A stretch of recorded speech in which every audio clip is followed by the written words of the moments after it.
Ya, di mana? Jalurnya bagaimana ini?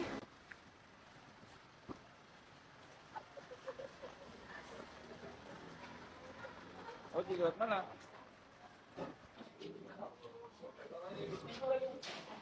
Bau.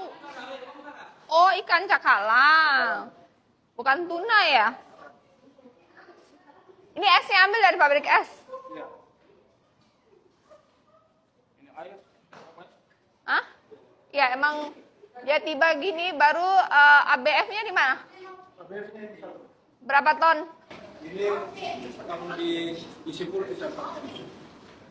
ABF-nya berapa jam? Dia kemarin kita coba jadi 17 jam. Berapa minus berapa? Minus 40. 40. Ya. Ini baru renov juga kan? Iya. Ini di manage sama koperasi. Iya. Koperasi siap apa namanya? Barang minum ada sini. 1 bulan berapa omset? Bapak ketua koperasi. Iya. 1 bulan berapa omset? Ya sekitar 34. Kok dikit? Oh, omsetnya. Iya. Ya, kalau omsetnya itu kita di atas 100. Berapa PAD ke Pemprov berapa? Ya, setiap bulan saya bayar kan di atas 10 juta. Hitungan ABF-nya per berapa? Berapa rupiah per kilo? 400. Yang bulan kemarin, bulan tahun sebelumnya itu 500. Ini sudah turun. Kenapa turun? Habis renov kok bukan naik malah turun? Ya, karena memang dikasih dari ini mungkin Harusnya naik Pak Kadis, kita habis renov. masih kira nanti kita menyesuaikan. Saya mulai tahun ini kasih target ya. Nggak capek target saya ganti boleh nggak? Siap. Oke. Kan kita harus cari cuan Pak. Mana kalau storage-nya? Ini ya? Ini ABF. Oh. Kalau storage-nya minus berapa? Kalau storage-nya minus berapa? Ini cuma 10. Kok nggak ada stok? Nggak ada stok ya? Ini harusnya minus 20 kan? Iya. Kenapa cuma minus 10? Orang sini perus, Bu. Oh. Jual kemana? Ada yang kita kayu. Hah? Iwip. Oh, jual ke Iwip. Harga berapa jual ke Iwip? 2.500. 1 bulan bisa berapa ton? Mereka minta sekarang berapa? Yang Kontraknya per bulan ini tahun atau per bulan? Per bulan. Berapa sekarang kontraknya? Maaf, bukan per bulan, per 2 minggu. Berapa? 20 ton 20 ton per 2 per minggu. 2 minggu. Bisa penuhi? Ya kadang bisa kadang. Ini sudah mulai habis renov sejak bulan apa? Desember. Berarti baru Januari. Iya. Januari sampai hari ini berapa ton? 7 ton. Dari Januari tanggal 1 sampai sekarang ini. Iya, karena kondisi musim. Oh, Cuaca, baru 7 Iya, ton. ini karena juga kita dari luar ini. Berarti tahun lalu 2025 enggak kerja ya? Sampai bulan Juni. Iya. Sampai Juni. Januari sampai Juninya berapa? Januari sampai Juni itu 21 22 45. 45 apa? 45 ton. Januari sampai Juni. Januari. Oh, kalau kita sampai Kan kemarin pakai Januari sampai Iya. Juni. Kan habis itu stop karena kita renov. ya. Januari sampai Juni itu kemarin Bapak berapa produksinya? Itu 57, Bu. Hanya 57. 57 ton. Kok sedikit? Ya karena kita waktu itu, Bu, mesinnya. Rusak. Kita ABF-nya cuma 1. ABF yang lalu berapa ton? Dia 2,5 ton. Terus mesinnya rusak-rusak, Bu. Oke.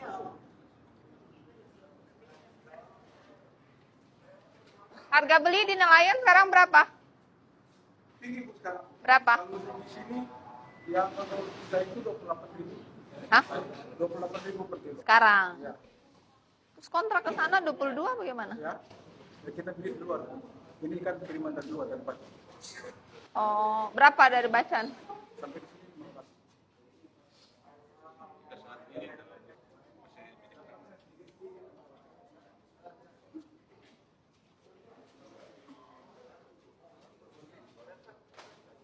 Ada curhatan apa? Anggota koperasi atau digaji?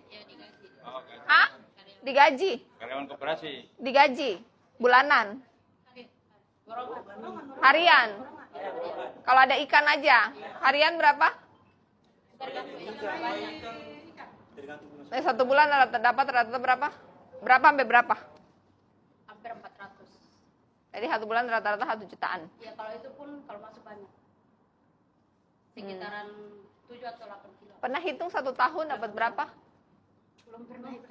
Soalnya kan baru mulai produksi. Soalnya kita langsung habis pakai itu. Kementerian. Provinsi. Limpahan dari kota. Ini statusnya katanya belum beres. Statusnya udah clear. Udah clear tapi sertifikatnya? Gimana? Sertifikatnya gimana? Sertifikatnya belum. Iya, itu namanya belum clear. Ini rumah yang kemarin itu Oh, ini. yang berada di Kalau itu bangunan sekolah ya? kantor. Kantor siapa? Kantor Pemprov. ya. Pemprov. Ya, dulu punya kota sudah diserahkan ke Ini yang kecil ini apa? posko. Oh, Bu Perki mana? Mau beli tanah ini. Ini apa? Pasar tempat bongkaran ikan. Bongkar ikan Ini? di perahu. Jualan apa? Aula Hah? di bawah itu Ini punya siapa? punya kita. Ini yang kemarin saya bilang hasilnya belum. Kalau cold storage yang ada pemeriksaan Perindaskop itu di mana? Di sana di Oh, apa? di Kota Baru. Kota Baru. Ini sekarang dipakai buat apa? Ini yang di atas gedung pertemuan aula, yang kemudian yang di bawah itu ruko-ruko. Disewakan. Disewakan. Iya. Bayar berapa? Sesuai ini pernah kemarin 1 juta ya Pak Reza. Mana Kak Balai, Pak Reza? Bayar berapa dia? 1 juta per bulan sesuai perda. Hah, 1 juta per bulan? 1 juta per bulan. Sesuai perda. Dikit amat. Iya makanya harus direvisi perda. Mereka punya omset berapa masing-masing 1 bulan? Ada yang sebagian dibuat kantor, ada yang sebagian dibuat usaha. Kantor koperasi yang ada di dalam aktivitasnya di sini itu Berapa luasan tanahnya? Luasan tanah yang saya mapping itu di 1,1 hektar. Total semua. Total semua. Secara aturan kita boleh bongkar ini enggak?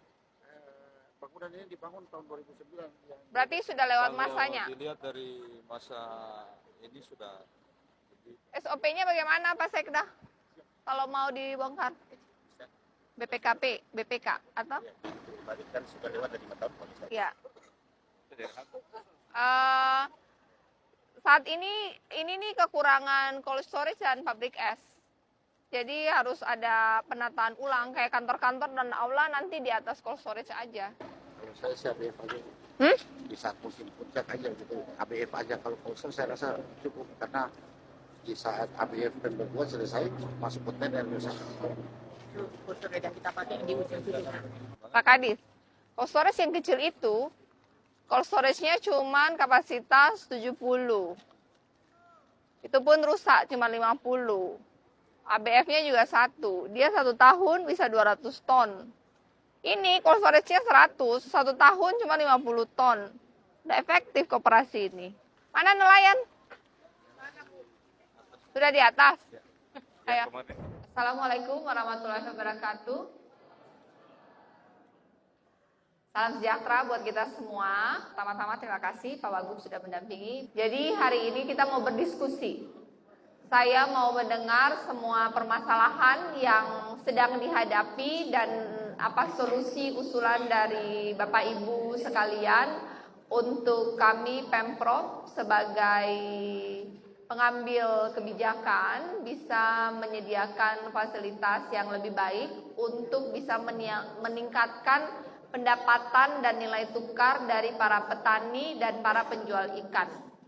Saya memberikan waktu dan kesempatan masing-masing kelompok boleh berbicara singkat padat jelas. Langsung aja ke inti permasalahannya. Mike silahkan panitia, terima kasih. Saya tadi sampaikan kendala yang terjadi. Saya melihat memang di tahun 2025 saya memahami bahwa hasil produksi yang barangkali Kepala Balai dan Publik kurang lebih di atas 2.000. Hampir 1 miliar. Feedback yang ini apa?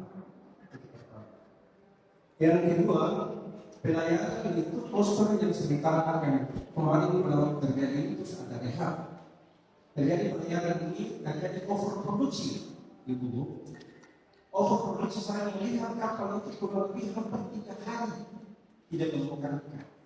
Justru karena itu saya memohon kepada Ibu Guru dan waktu beserta sekretaris dan Kepala Dinas Perikanan Provinsi Maluku Utara, kiranya daerah-daerah ini diperlukan di tempat kosong. Oke. Terima kasih Pak Sek catat ya. Jelasin ya, pekerjaannya apa? Nelayan, punya kapal berapa GT gitu ya. Langsung aja, nggak usah yang terhormat lagi, langsung aja intinya. Begini, kami nelayan punya persoalan banyak sekali. Bukan berarti bahwa ini nelayan bicara nelayan sendiri bicara banyak persoalan, mereka sangat meninjau banyak persoalan rompong. Kan rompong ini kan kita kan tetap bayar begini. Izinnya dari provinsi kalau seandainya kita sendiri, maka otomatis oke lah kita tahu mereka juga berusaha, kita juga berusaha. Tetapi minimal standar harga yang rupiah itu kan terlalu tinggi dalam prosesnya 10%, potoknya tinggal 5%, kan bisa saling apa namanya? Siapa yang kasih fee ini? Ya, ketentuannya uang rompongnya itu sendiri kan mereka punya rompong. Rompon ini siapa yang punya? Pemprov. Pengusaha yang lain itu Pemprov. Oh, swasta. Ya, pada saat itu tuh Pemprov udah tingkat, tapi kan tidak ada pengawasan dalam arti tidak ada orang yang jaga rompong atau rompongnya putus. Sampai sekarang tidak ada rompongnya Pemprov. Yang sekarang pengusaha kecil atau pengusaha besar punya. Yang dari atas 12 miliar itu lah pengusaha besar dari 12 ini adalah pengusaha yang ada di hutan di juta. Itu yang jadi persoalan pertama. Yang kedua. Bentar, fee-nya itu berapa persen? 10%, Bu. 10% dari oh, banyak amat. Oh, bikin regulasi, cek daerah lain bagaimana. Oke, lanjut. Apa namanya? BBM tadi yang disampaikan tadi. Kalau sebenarnya kapal yang 37 GT saya juga bertanya dulu. Yang kapal yang 37 GT ini kan tidak dapat BBM subsidi. Yang jadi persoalan sekarang, kita kan bayar BNPB, bayar ke negara. Kan kita bayar ke negara. Enggak ada yang bayar ke negara, kita bayar ke negara. Otomatis kita kan tidak lari dari regulasi yang ada. Kita tidak akan lari dari apa namanya izin provinsi, izin pusat. Kita tetap ada izin pusat minimal BNPB harus turun. Kan seperti itu. Supaya agar kita punya kos pengeluaran kami itu sedikit. Kalau tidak kita rugi. Kami mungkin sekali, tapi kami paksa karena kita bersama di sini. Jadi sehingga aku bahwa kita kali ini berubah. Jadi maksudnya Bapak mau turunin GT-nya Ya, atau? Dia income itu bentuk dari pemerintah pusat. Dia punya standar, dia dengan kapal yang 30 GT tidak sesuai dengan standar. Kalau kita enggak, tidak sesuai. Karena kita standarkan kapal itu di antara kapal 30 GT itu kapal yang paling kecil. Entah persoalannya seperti apa, kita nggak tahu. Tetapi minimal dengan adanya kita yang jangan besar ini, kita juga merasa dalam apa kita akan tertekan kalau Bapak tidak bisa dapat BBM subsidi. Berarti GT-nya Bapak harus diturunkan. Iya, tapi minimal kita tidak lari dari regulasinya mereka. Kita tidak akan bayar BNPB tadi. Iya, walaupun beli BBM subsidi pun tetap bayar pajak BBM. Iya. Hanya sekarang kapal Bapak kalau speknya di atas 30 ton, bahkan 30 ton pun sudah tidak boleh ya.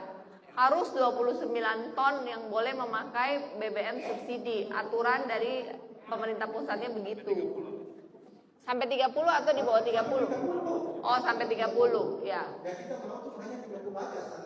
Ya, berarti yang 37 tonnya harus direvisi. Gitu ya.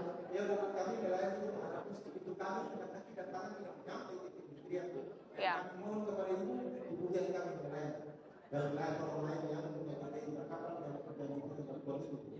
Oke.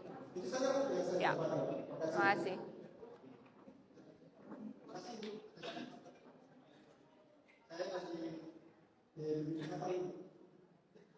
Kapasitas berapa? 32. Berapa kapal? Oh, ini yang punya semua bantuan ya? Kalau gitu bikin perencanaan untuk pengukuran kembali, revisi kembali, renovasi kembali, saya ada di bawah. Tapi biayanya harus dipikirkan juga, biayanya bagaimana dan berapa. Ya, diinventaris dulu berapa biayanya. Oke. Bu, yang pertama yang diingat itu, tapi sekarang ini banyak kapal yang belum ada ini karena akibat dari perubahan regulasi dari 05 ke 28 tentang OSS. Nah, permasalahannya begini, selama ini OSS dari PTSP tidak melakukan sosialisasi baik PTSP maupun KKP, sehingga pada saat perubahan regulasi sampai sekarang ini kapal itu masih banyak belum ada izin. Kemarin saya berkumpul ada 10 kapal. Permasalahannya ini kan regulasi juga itu, tapi kan disosialisasi oleh PTSP provinsi maupun PKP. Karena waktu kita tanya, cuma jawaban satu saja, belajar sendiri aja. Sehingga kita ini kalau itu kita tidak hapus, itu bisa panjang sudah. Karena kita ini belajar dari itu maupun TikTok. Saran Bapak apa? Saya ini batas sosialisasi lebih baik PTSP maupun KKP. Karena ada satu izin yang sudah dicabut DLB-nya. Itu kapalnya ada dibaca. Itu tidak bisa lagi urus izin. Yang permasalahan kedua ini, karena PNBP ini kita sudah bayar 1 tahun. Pada saat izin disuruh bayar lagi. Kita mau waktu kita disuruh bayar ada regulasinya. Selama bayar kita sudah bebas lagi. Yang penting ada regulasi. Waktu kita tanya arahan pusat lah, arahan pusat yang sesuai dengan PP 85 itu kita sudah kenaikan selesai dalam 1 tahun.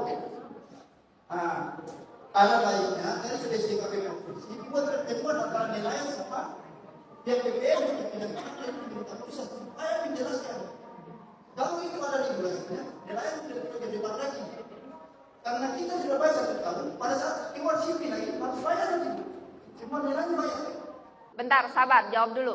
Berarti untuk diketahui, PNBP yang Bapak Ibu bayar itu kepada pusat belum ada bagi hasil kepada provinsi, belum ada hitungannya. Jadi saat ini pembagiannya paling dalam program-program DAK, tapi tahun ini juga belum ada DAK ya. Oke. Yang kedua, perizinan bagaimana itu? Kenapa bisa kapal-kapal tidak ada perizinan? Perizinan untuk kita di daerah itu sudah dibebaskan untuk kapal-kapal daerah. Demikian pula halnya kapal-kapal pusat yang kapasitasnya di atas 30 GT, izin terkait dengan dokumen juga sudah dibebaskan. Tidak perlu izin? Tidak perlu izin, dokumen tetap ada, tapi biayanya telah dibebaskan. Iya, tapi izinnya ada enggak? Ada izin. Enggak pakai biaya? Tidak pakai biaya. Kalau sebelum penerapan pasca tangkap, dulu untuk satu kapal kelengkapan dokumennya itu kita nelayan-nelayan di atas 30 GT bisa menghabiskan sampai 80 juta. Izinnya estafet paralel, izinnya itu satu selesai, baru satu sampai selesai. Izin ending itu butuh waktu cukup lama, dan satu izin yang proses bisa jadi setelah izin berikut satu izin lagi masa berlaku habis. Akhirnya kemudian pemerintah mempertimbangkan seluruh proses perizinan dibebaskan dengan penerapan pasca tangkap PNBP tadi. Oh, jadi sekarang sudah tidak ada biaya mengurus izin tangkap, tapi kemudian ada PNBP. Dasar perhitungan PNBP berdasarkan hasil tangkap. Ya. Berapa?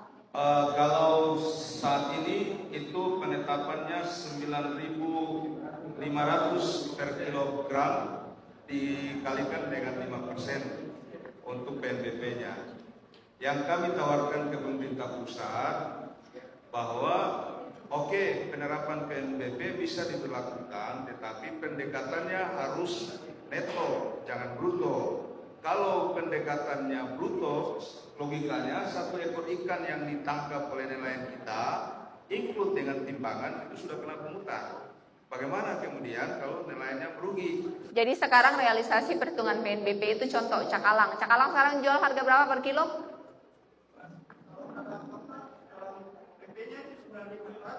Anggaplah cakalang tuh jual 20.000 ya, contoh ya. Cakalang jual 20.000, PNBP yang dibayarkan berapa? 9.500. Hampir 50%? 9.500 itu harga patokan. Harga patokan, jadi misalnya Ikan itu kalau harganya fluktuatif, Anggaplah ini di harga 20.000 ini. ya tetap harga patokan kita 9.500 Kali? kali 5%. Oh, jadi yang dibayar hanya 450 rupiah lah Ya, 450 per kilo. per kilogram. Ya oke lah. Kan?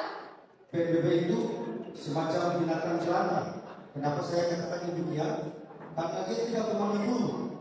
Yang mana saya kasih contoh, orang yang jual kepala itu dengan 1 kilo ratusan ribu. Pungutan PBB-nya kecil, 0,5%. Kita bukan perusahaan, kita masyarakat kecil.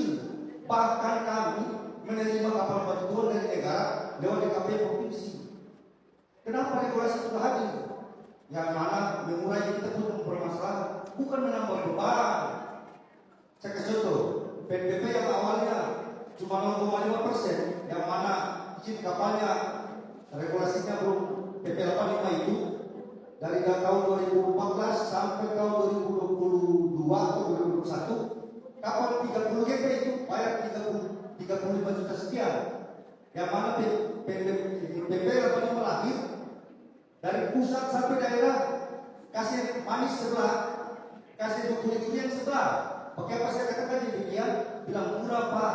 Kalau Bapak terang lalu, terhadap dinamika. Padahal orang yang punya pemahaman sudah kalkulasi memang. Kalau 5% kali 1 ton, 400 ribu sekian. Kalau kali banyak, suatu otomatis banyak. Saya kasih contoh, 35 juta. Bahkan kapal kami sekarang ini dari tahun 2023 sampai sekarang ada yang 60 juta, ada yang 100 juta lebih. Kalau bikin perbandingan, ada 2 kali lipat, ada 3 kali lipat. Berarti lebih mahal. Bukan PP 85 datang ini, dia membantu kita untuk mengurangi kita punya bayar sipil. Tapi tidak ibu, dia tidak sama. Terus yang berikut, kalau boleh menyangkut BBM tadi, BPH Migas, kalau ada regulasi kayak begitu, jangan kasih hadir. Minta maaf ya, ada HNC di sini. Jangan mereka yang mewakili. Kapan kita, mereka tahu, kita rasa, kita tahu, kita sampaikan. Apa itu HNC? Tidak ada di sini. Apa? Himpunan Nelayan Seluruh Indonesia Maluku Utara. Hah? Himpunan Nelayan Seluruh Indonesia. Oh. Organisasi. Jadi kalau boleh, panggillah kita, walaupun satu kota, satu kabupaten, satu mewakili kita. Jangan regulasi lain kayak begitu jadinya. Yang mana saya contoh, tadi sudah disampaikan, kapal yang 30 GT tidak bisa menikmati BBM dari subsidi.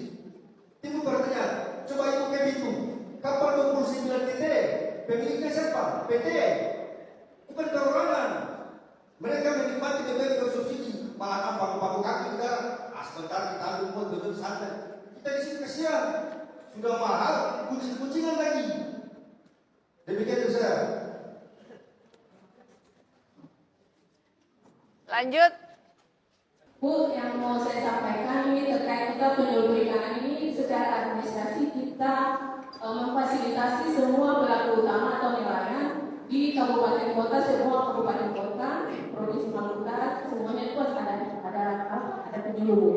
Jadi saya mau saran, bukan saran sih, masukan buat ibu. Mungkin ibu kita belum mengenal, belum dekat atau memperjelas pekerjaan kami. Jadi yang saya mau sampaikan bahwa kita mendampingi pelaku utama atau nelayan ini dalam segala aspek, yaitu salah satunya bantuan pemerintah, ada akses teknologi, ada akses informasi dan teknologi, terus pasar, terus perizinan, terus pendampingan kelompok yang berhubungan dengan nelayan. Terus yang saya untuk memasukkan buat ibu, mungkin kedepannya Bu, selama ini kan untuk bantuan sudah dari Desember sampai Januari ini, bantuan dari pemerintah kota, khususnya Provinsi Maluku Utara, menyerahkan bantuan kalau bisa berkoordinasi dengan penyuluh Bu. Karena setiap kecamatan atau kelurahan itu ada penyuluh yang benar-benar kita sampingkannya dari yang Bu. Jadi kita maunya supaya kepala dinas. Oke, intinya koordinasi kan? Iya. Apalagi? Koordinasi. Selain koordinasi apa lagi? Ini Bu, permasalahan yang dikatakan bahwa jangan hanya kami atau di atas 30 GT, tapi di bawah Intinya koordinasi semua. Iya, Oke. Terus salah satunya juga sarana-sarana pengolahan untuk pemasaran Bu. Ibu-ibu yang berjual di pasar itu rata-rata dia punya kulbos dan toko itu kurang Bu. Terus kalau bisa jangan hanya armada, tapi mesin juga Bu, atau TPS juga bisa mendukung untuk penangkapan mereka Bu. Ibu penyuluh dari pusat ya? Iya.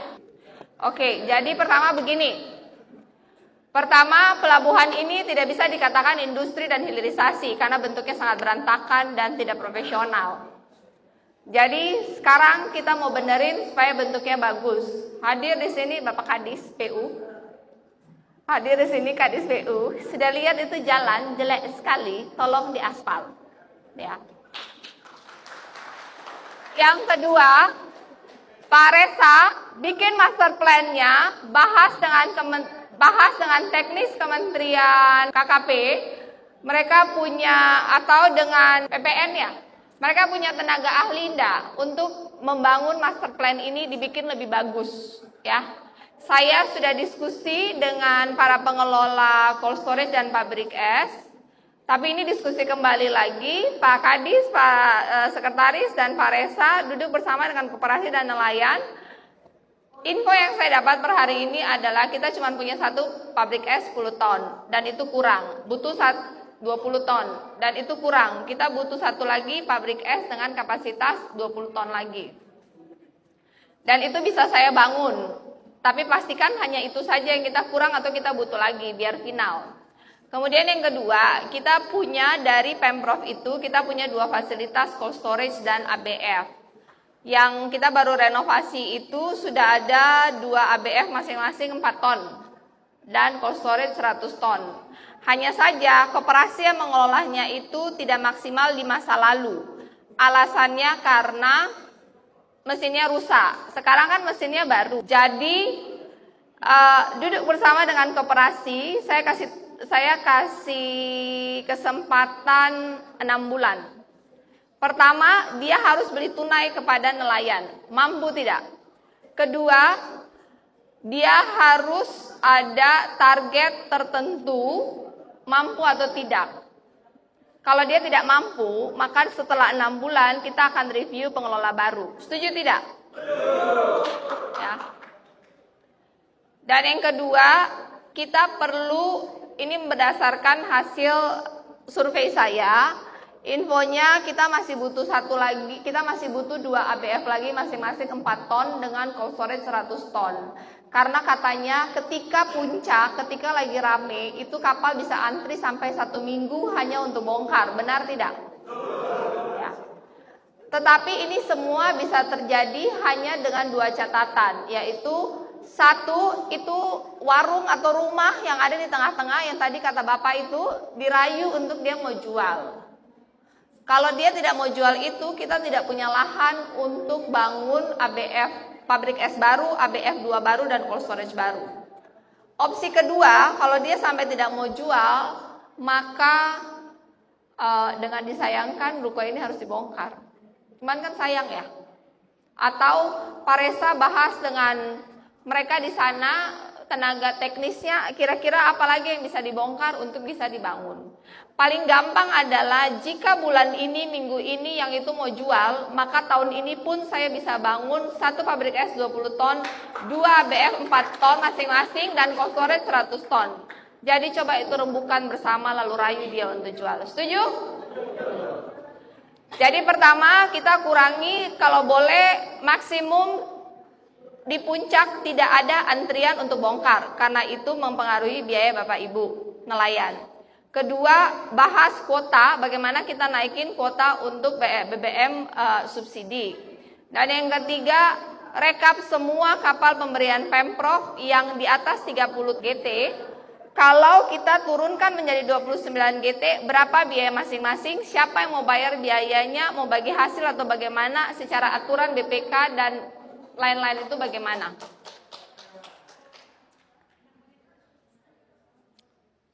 Dan kemudian semua masukan yang berhubungan dengan BNBP dirumuskan, meeting dengan perwakilan KKP yang ada di sini, dan nanti saya akan komunikasi dengan Pak Menteri, putuskan waktu duduk di sini dengan PTSP, perwakilan KKP dan dari perikanan untuk membantu semua izin-izin kapal, dan dilakukan rutin antara mau 3 bulan sekali atau 6 bulan sekali, terserah. Jadi yang saya janjikan ini bisa terjadi jika yang punya tanah itu dia mau berbesar hati untuk menjual. Kita sudah appraisal, harga sudah kita tawarkan, tinggal yang bersangkutan mau atau tidak. Kompensasinya jika pindah, saya akan bantu bangunkan kembali di tanah yang baru mereka. Ya, oke. Ibu, ini dimakan gimana saja. Nelayan ini kalau berbicara, ya itu bilang kalau nelayan pulang mahal sampai 500 ribu, 500 kilo, kalau boleh ibu usul saya gratis. Apa? Nggak usah kenapa. Karena 500 kilo itu tidak cukup sudah. Tapi mungkin tetap saya penjagaan. Jadi kalau itu kan nelayan sendiri kan kesejahteraan nelayan. Gimana nelayan sendiri kan nelayan rugi. Nelayan mana banyak untuk pemerintah. Gimana kapan nelayan itu kesejahteraan? Ini apa? Karena itu nelayan kan tanggung jawab nelayan bertani untuk hidup.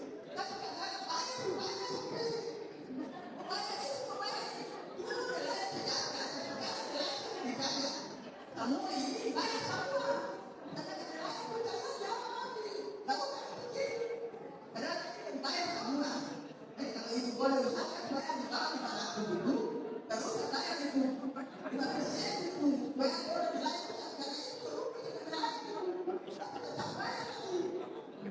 Setuju, saya sangat setuju dengan logika Ibu bahwa tugas dari pemerintah adalah mensejahterakan nelayan. Gini, Pak Resa dan Sekretaris, kumpul semua nelayan ini yang ada di Dupa-Dupa. Lihat dong punya catatan laporan keuangan. 1 tahun itu 3 tahun terakhir lah. 2023 tahun terakhir omsetnya itu berapa? Berapa ton? Berapa rupiah? Buang BBM berapa? Buang umpan berapa? Buang es berapa? Buang PNBP berapa? Dorang bisa bersih berapa? Dari hasil hitungan itu baru kita bisa diskusi dengan kementerian bahwa mau bilang sengsara, rugi kan nggak bisa bilang, harus lihat angka ya. Minimal perwakilan dari berapa ada kapal di sini? Kapal 30 GT ada berapa? Berapa? 48. Ya, minimal semua. Ya. Makasih Pak Haji. Oke. Ayo. Halo.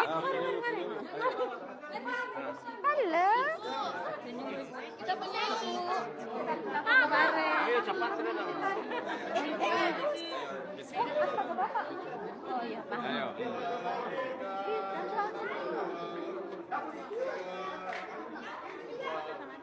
Oke. Ya, kapan mulai? Minta foto. Batang dua minta foto. Ini batang 2 apa? Mayau. Oh iya, itu batang 2 saya sudah komunikasi sama Pak Sekda, mudah-mudahan tahun depan bisa dibangun Oke. oleh kementerian. Oke. Sudah. Satu katanya di kafe yang apa gitu itu.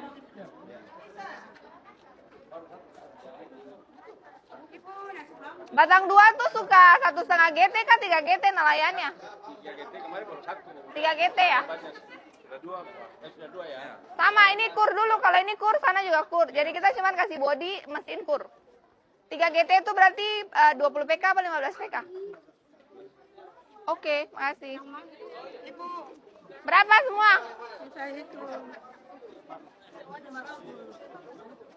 Chelsea.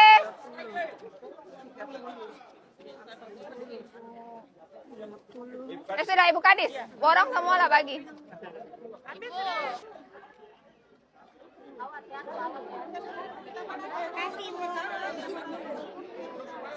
Cepat.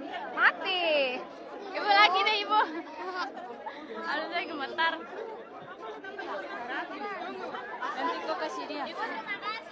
Kirim, nanti kirim. Kamu lah foto sini, dia mukanya udah mau menang. Jadi. Suruh jadi langsung.